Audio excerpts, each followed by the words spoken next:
Ni amakuru y'incamugongo yongeye kubabaza benshi cyane, ni amakuru y'umuyobozi wari uyoboye ikigo cy'amashuri mu karere ka Muhanga.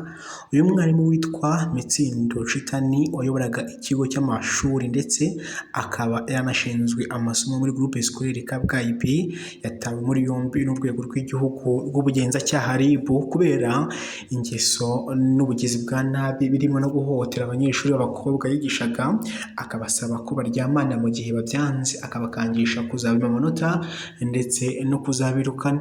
Uyu mwarimu wakoze aya mabara n'aya mateka akaza gukurikiranwa n'urwego rw'igihugu rw'ubugenzacyaha, yaje gukorerwa dosiye ishyikirizwa ubushinjacyaha. Uyu mwarimu ubwo yageraga mu bushinjacyaha ndetse bamukoreye dosiye nabo bamuregera urukiko rutangira kuburanisha uyu mwarimu nta mwunganizi yari afite.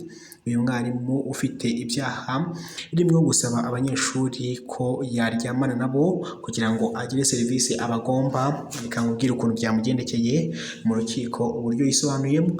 Ngo wahe ikaze kuri Kidasamura Movie, nimero bwa mbere ugeze ko n'umuyoboro kandi kuri buto yanditseho subscribe kandi kunzogera bizajya bigufasha kubona amakuru n'ibiganiro byacu bya buri munsi tugutegurira kandi tunakugezaho amasaha 24 kuri 24.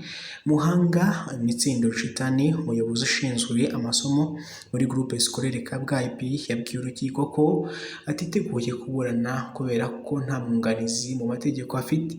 Mitsindo Shitani ushinzwe amasomo muri groupe scolaire Kabgayi B akurikiranyweho icyaha cyo guhoza ku nkeke bifitanye isano n'imibonano mpuzabitsina abanyeshuri biga mu kigo akoramo, akabakangisha kwirukana cyangwa kubima amanota.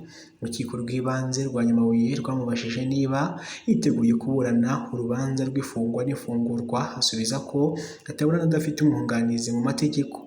Itsinda avuga ko yitabye urukiko azi neza ko umwunganizi mu mategeko ahagera kuko yari itariki uyu bari bumvikanyeho ko bazaza bagahurira ku rukiko.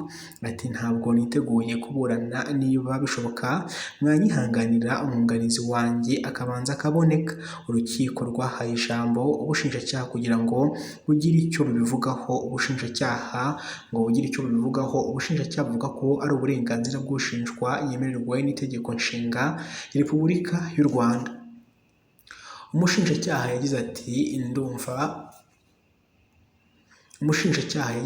ndumva urukiko rwasubika iburanisha tugategereza ko uregwa abona umwunganizi. Urukiko ruvuga ko iburanisha ryemerewe ku itariki ya 27 Gicurasi 2025 mu gitondo.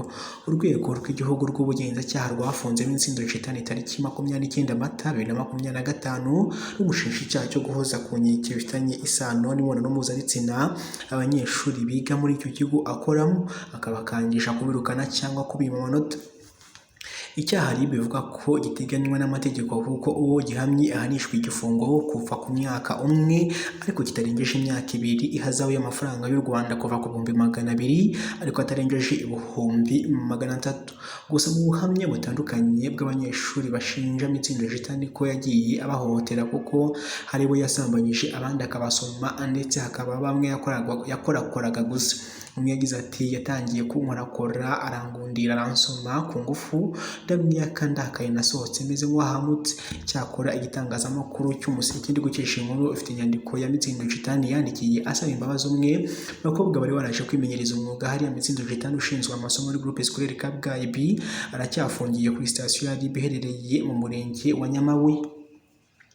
Uyu muyobozi nuko nguko byamugendekeye ndetse ari gushinjwa agakurikiranwaho no gushaka guhohotera bamwe mu banyeshuri ndetse na bamwe bari baje kwimenyereza umwuga hari.